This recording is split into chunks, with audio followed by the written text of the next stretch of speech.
ओम श्री उमा महेश्वराय नमः। ओम श्री विष्णवे नमः।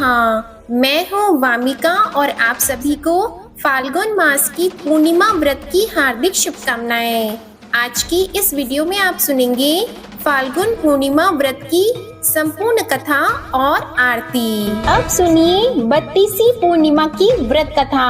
प्रेम से बोलिए भगवान श्री विष्णु जी की जय, माता लक्ष्मी जी की जय। द्वापर युग में यशोदा माँ ने श्री कृष्ण से कहा कि हे कृष्ण, तुम सारे संसार के उत्पन्न करता, पालनहारी और संहार करता हो। आज मुझे कोई ऐसा व्रत बताओ जिसको करने से मृत्यु लोक में भी स्त्रियों को विधवा होने का भय न रहे तथा यह व्रत सभी मनुष्यों की मनोकामना पूर्ण करने वाला हो। श्री कृष्ण कहने लगे, हे माता, तुमने अति सुंदर प्रश्न किया है। मैं तुम्हें ऐसे एक व्रत के बारे में विस्तार से बताता हूँ। सौभाग्य की प्राप्ति के लिए स्त्रियों को 32 पूर्णिमा व्रत करना चाहिए। इस व्रत को करने से स्त्रियों को सौभाग्य की प्राप्ति होती है। यह व्रत अत्यंत सौभाग्य देने वाला और भगवान शिव के प्रति भक्ति को बढ़ाने वाला है। यशोदा जी कहने लगी, हे कृष्ण, प्रथम इस व्रत को मृत्यु लोक में किसने किया था? इसके विषय में विस्तार से मुझे बताओ। श्री कृष्ण कहने लगे, इस भूमंडल पर अनेक प्रकार के रत्नों से परिपूर्ण कातिका नाम की एक नगरी थी। वहाँ चंद्रहास नामक राजा राज्य करता था। उसी नगर में धनेश्वर नाम का एक ब्राह्मण था और उसकी स्त्री अति सुशीला रूपवती थी। दोनों ही उस नगरी में बड़े प्रेम से रहते थे। घर में धन धान्य आदि की कोई कमी नहीं थी, परंतु उनको बहुत बड़ा दुख था कि उनकी कोई संतान नहीं है। एक समय एक बड़ा योगी उस नगरी में आया। वह योगी उस ब्राह्मण के घर को छोड़कर अन्य सभी घरों से भिक्षा लेकर भोजन किया करता था। वह रूपवती से कभी भिक्षा नहीं लेता था। एक दिन वह योगी रूपवती से भिक्षा न लेकर किसी अन्य घर से भिक्षा लेकर गंगा किनारे जाकर भीक्षण को प्रेम पूर्वक ग्रहण करने लगा कि धनेश्वर ने योगी का यह सब कार्य देख लिया। अपनी भिक्षा के अनादर से दुखी होकर धनेश्वर योगी से बोला, हे महात्मन, आप सब घरों से भिक्षा लेते हैं, परंतु आप मेरे घर की भिक्षा कभी नहीं लेते। इसका क्या कारण है? योगी ने कहा, निसंतान के घर की भीख पतितों के अन्न के तुल्य होती है और जो पतितों का अन्न खाता है वह भी पतित हो जाता है। क्योंकि तुम निसंतान हो, इसलिए पतित हो जाने के भय से मैं तुम्हारे घर की भिक्षा नहीं लेता। धनेश्वर योगी की यह बात सुनकर बहुत दुखी हुआ और हाथ जोड़कर योगी के पैरों में गिर गया और कहने लगा, हे महाराज, यदि ऐसा है तो आप पुत्र प्राप्ति का उपाय बताइए। आप सर्वज्ञानी हैं, मुझ पर कृपा कीजिए। हे भगवान, मेरे घर में धन की कोई कमी नहीं है, परंतु मैं पुत्र न होने के कारण अत्यंत दुखी हूँ। आप मेरे इस दुख का हरण करें, आप सामर्थ्यवान हैं। यह सुनकर योगी कहने लगा, हे ब्राह्मण, तुम चंडी की आराधना करो। घर आकर उसने अपनी पत्नी से सब वृतांत कहा और स्वयं तप करने के लिए वन में चला गया। वन में जाकर उसने चंडी की उपासना की और उपवास किए। चंडी ने 16वें दिन उसको स्वप्न में दर्शन दिया और कहा, धनेश्वर, जा, तेरे घर पुत्र होगा। परंतु वह 16 वर्ष की आयु में ही मृत्यु को प्राप्त हो जाएगा। यदि तुम दोनों पति पत्नी 32 पूर्णमासियों का व्रत विधि पूर्वक करोगे तो वह दीर्घ आयु हो जाएगा। जितनी तुम्हारी सामर्थ्य हो, आटे के दिए बनाकर शिवजी भगवान का पूजन करना, परंतु पूर्णमासी के व्रत 32 होने चाहिए। प्रातः काल होने पर इस स्थान के समीप तुम्हें आम का वृक्ष दिखाई देगा। उस पर चढ़कर तुम एक फल तोड़कर शीघ्र ही अपने घर चले जाना और अपनी पत्नी से सब वृतांत कहना। ऋतु स्नान के पश्चात वह स्वच्छ होकर श्री शंकर भगवान का ध्यान करके उस फल को खा लेगी। शंकर भगवान की कृपा से उसको गर्भ हो जाएगा। जब वह ब्राह्मण प्रातः काल उठा तो उसने एक स्थान के पास ही आम का वृक्ष देखा जिस पर एक अत्यंत सुंदर आम का फल लगा हुआ था।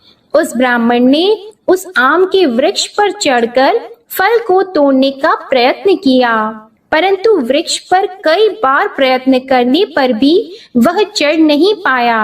तब उस ब्राह्मण को बहुत चिंता हुई। तब विघ्न विनाशक श्री गणेश भगवान की वंदना करने लगा।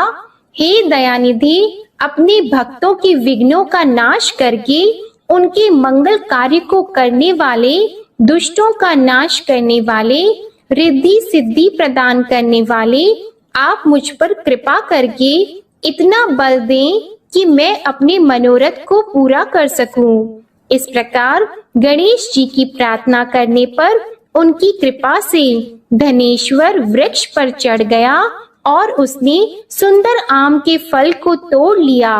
और धनेश्वर ने सोचा कि वरदान से फल मिला था वो यही है और कोई फल तो दिखाई नहीं दे रहा। धनेश्वर ब्राह्मण ने जल्दी से घर जाकर अपनी पत्नी को वह फल दे दिया और उसकी पत्नी ने अपने पति के कहे अनुसार उस फल को खा लिया और वह गर्भवती हो गई। देवी जी की असीम कृपा से उसे एक अत्यंत सुंदर पुत्र उत्पन्न हुआ जिसका नाम उन्होंने देवी दास रखा। माता पिता के हर्ष और शोक के साथ वह बालक शुक्ल पक्ष के चंद्रमा के भांति अपने पिता के घर में बड़ा होने लगा। माता भवानी की कृपा से वह बालक बहुत ही सुंदर, सुशील, विद्या पढ़ने में बहुत ही निपुण हो गया।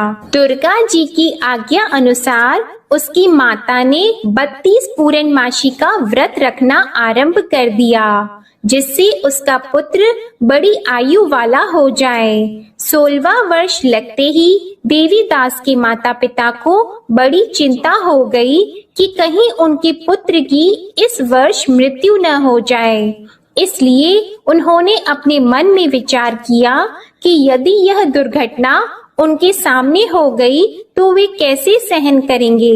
इसलिए उन्होंने देवी दास के मामा को बुलाया और कहा, हमारी एक बहुत बड़ी इच्छा है कि देवी दास 1 वर्ष तक काशी में जाकर विद्या अध्ययन करे और उसको अकेला भी नहीं छोड़ना चाहिए। इसलिए साथ में आप चले जाएं और 1 वर्ष के पश्चात इसको वापस ले आना। सब प्रबंध करके उसके माता पिता ने काशी जाने के लिए देवी दास को एक घोड़े पर बिठाकर उसके मामा के साथ भेज दिया, परंतु यह बात उसके मामा या किसी और से नहीं बताई।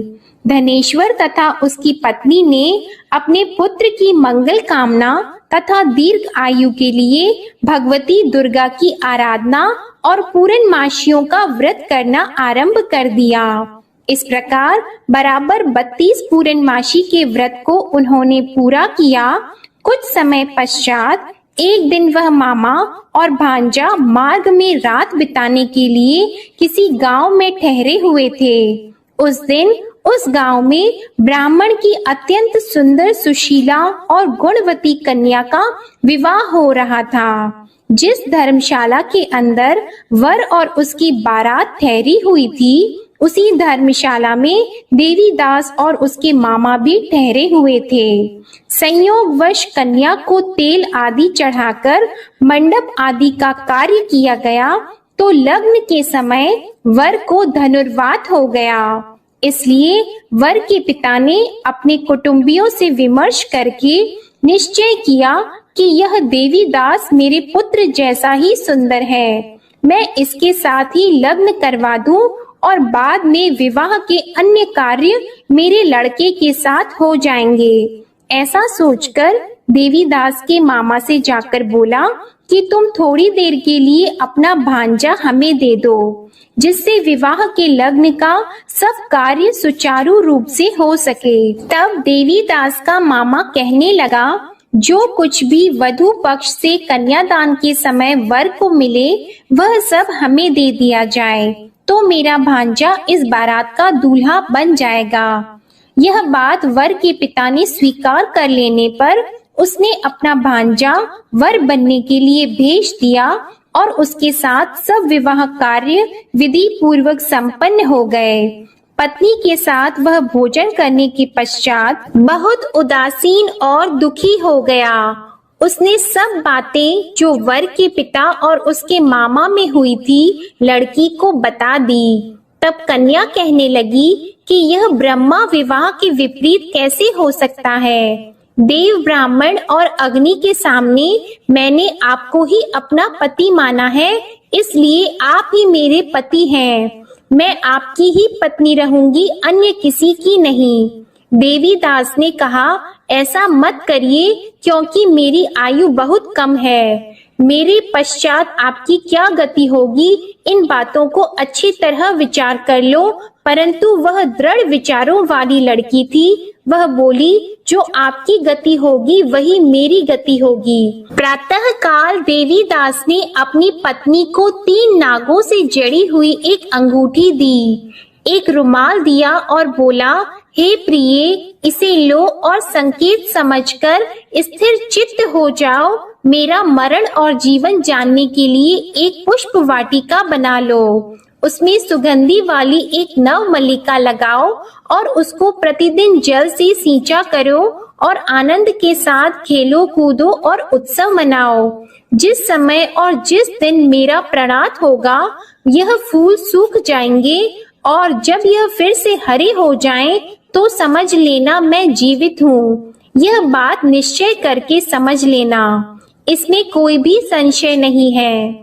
इतना कहकर देवीदास वहां से चला गया और प्रातः काल होते ही वहां पर गाजे बाजे बजने लगे और जिस समय विवाह कार्य समाप्त करने के लिए वर तथा सब बाराती मंडप में आए, तो कन्या ने वर को भली प्रकार से देखकर अपने पिता से कहा, यह मेरा पति नहीं है। मेरा पति वही है जिसके साथ रात्रि में मेरा पाणी ग्रहण हुआ था। इसके साथ मेरा विवाह नहीं हुआ है। यदि यह वही पुरुष है तो बताइए कि मैंने इसको क्या दिया।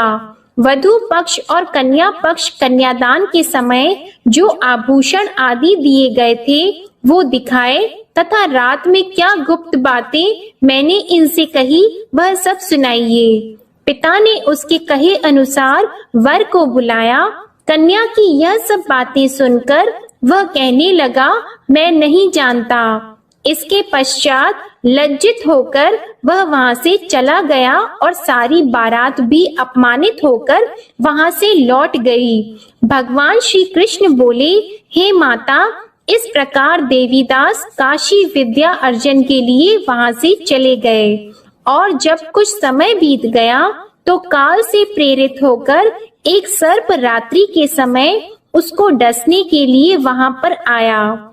उस विषधर के प्रभाव से उसके शयन का स्थान चारों ओर से विष की ज्वाला से विषैला हो गया, परंतु व्रत के प्रभाव से उसको काट नहीं पाया, क्योंकि पहले ही उसकी माता ने 32 पूर्णमासी का व्रत रखा था। इसके बाद मध्याह्न के समय स्वयं काल वहां आया और उसके शरीर से प्राणों को निकालने का प्रयत्न करने लगा, जिससे वह मूर्छित होकर पृथ्वी पर गिर गया।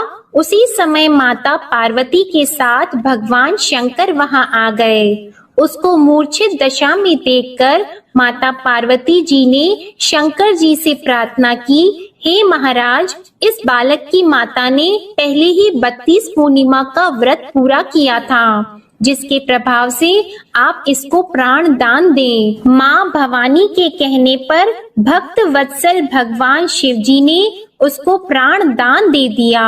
इस व्रत के प्रभाव से काल को भी पीछे हटना पड़ा और देवीदास स्वस्थ होकर बैठ गया। उधर उसकी पत्नी उसके काल की परीक्षा किया करती थी। जब उसने देखा उस पुष्प वाटिका में पुष्प कुछ भी नहीं रहे तो उसको अत्यंत आश्चर्य हुआ, लेकिन जब वह जैसे ही हरी भरी हो गई तो वह जान गई कि अब उसका पति ठीक ठाक है, वह जीवित हो गया है। यह देखकर वह बहुत प्रसन्न हो उठी। अपने पिता से कहने लगी, पिताजी मेरे पति जीवित हैं, आप उनको ढूंढिए। जब 16वां वर्ष व्यतीत हो गया तो देवीदास भी अपने मामा के साथ काशी से चल गया। इधर उसके ससुर उसको ढूंढने के लिए अपने घर से जाने ही वाले थे कि वे दोनों मामा भांजा वहां पर आ गए। उनको आया हुआ देखकर उनके ससुर को बड़ी प्रसन्नता हुई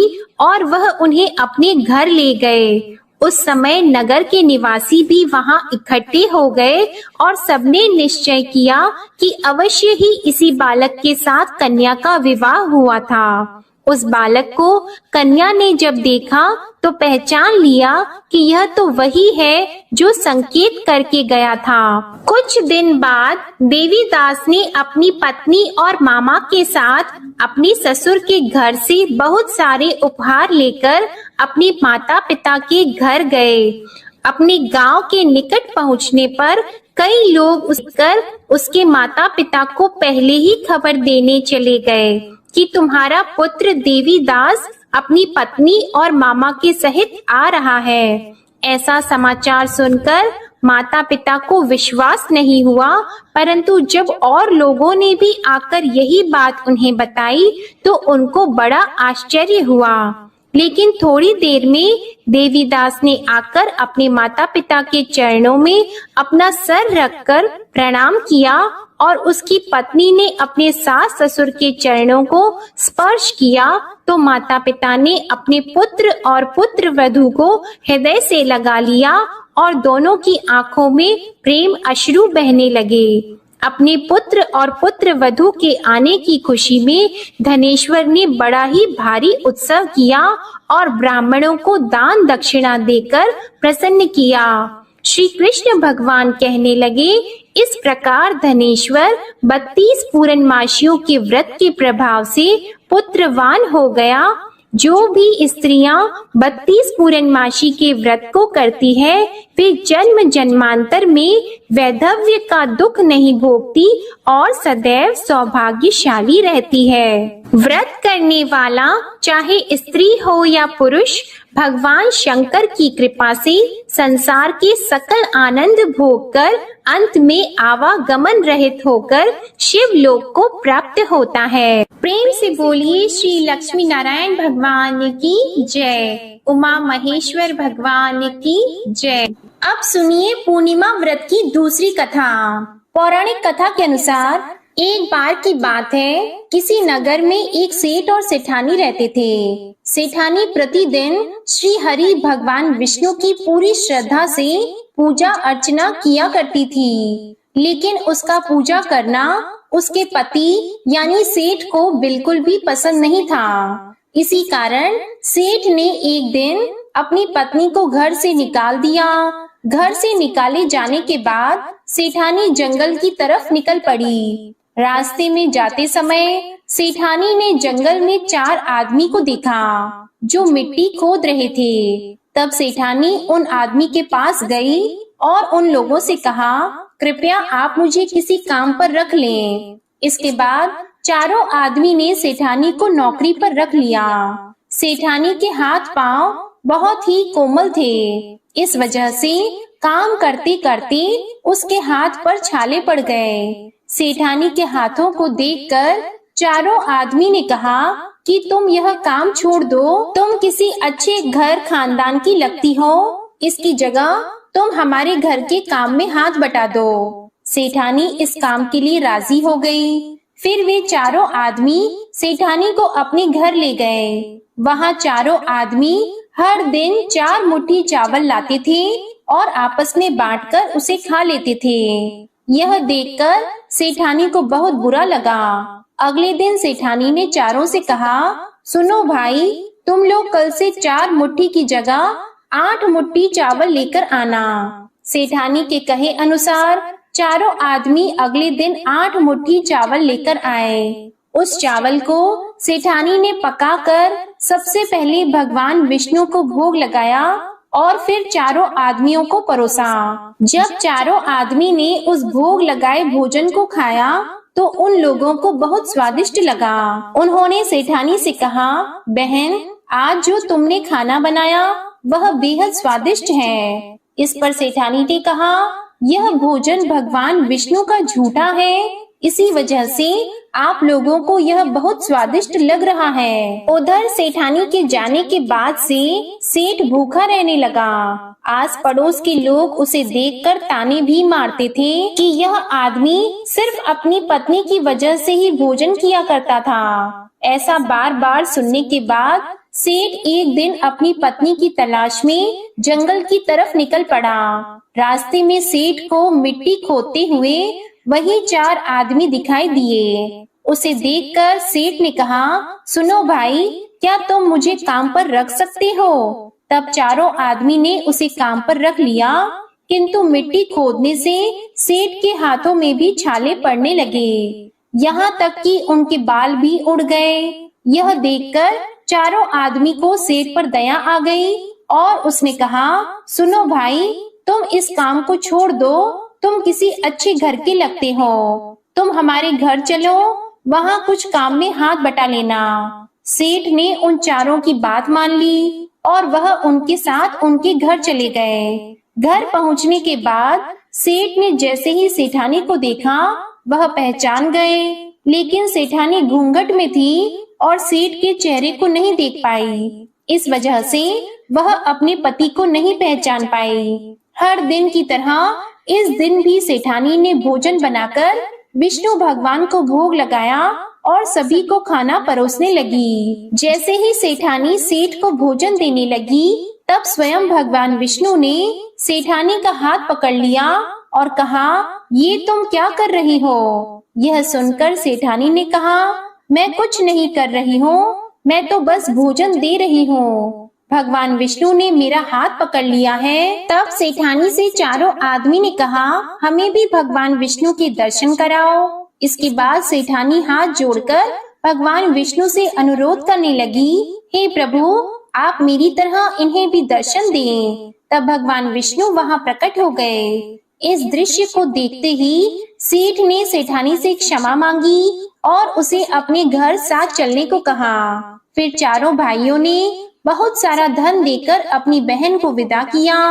इस घटना के बाद से सेठ भी भगवान विष्णु के भक्त बन गए और उनकी श्रद्धा पूर्वक पूजा करने लगे। ऐसा करने से सेठ सेठानी के घर फिर से धन की वर्षा होने लगी। मान्यता है कि पूर्णिमा का व्रत रखकर इस कथा को सुनने से भगवान श्री विष्णु जी की कृपा से सभी के घर धन धान्य से भर जाते हैं और सभी के दुख दूर होते हैं। प्रेम से बोलिए भगवान श्री विष्णु जी की जय। अब सुनिए विष्णु भगवान की आरती। जय जगदीश हरे स्वामी, जय जगदीश हरे, भक्त जनों के संकट क्षण में दूर करे।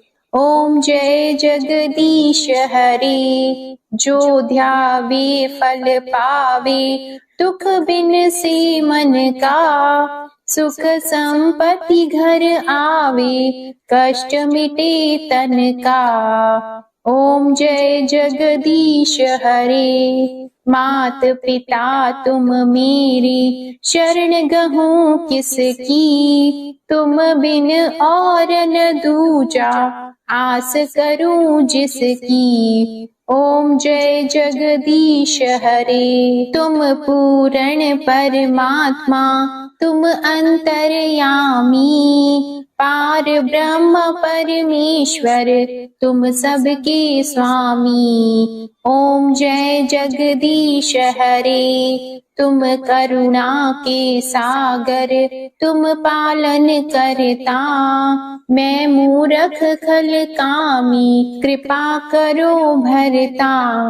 ओम जय जगदीश हरे, तुम हो एक अगोचर, सबके प्राण गणपति, किस विधि मिलूं दयामय, तुमको मैं कुमति। ओम जय जगदीश हरे, दीन बंधु दुख हरता, तुम ठाकुर मेरे, अपने हाथ उठाओ, द्वार पड़ा तेरे। ओम जय जगदीश हरे, विषय विकार मिटाओ, पाप हरो देवा, श्रद्धा भक्ति बढ़ाओ, संतन की सेवा।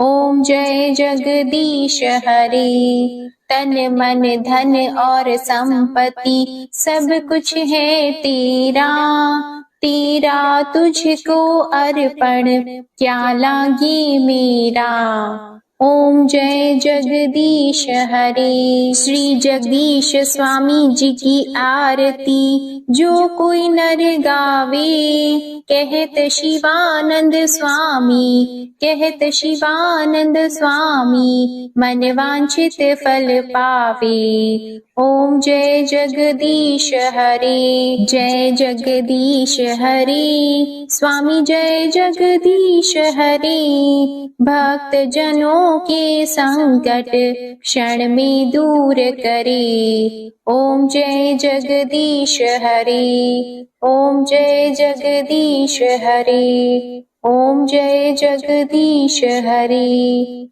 प्रेम से बोलिए भगवान विष्णु जी और माता लक्ष्मी जी की जय। आपको ये कथा पसंद आई हो तो वीडियो को लाइक करिएगा, शेयर करिएगा, कमेंट में भगवान श्री लक्ष्मी नारायण जी और श्री उमा महेश्वर भगवान की जय जरूर लिखिएगा और चैनल को सब्सक्राइब जरूर करिएगा। इसी के साथ श्री सत्यनारायण भगवान की कथा की वीडियो भी हमारे चैनल पर आप जरूर सुनिएगा। जय श्री राधे कृष्णा।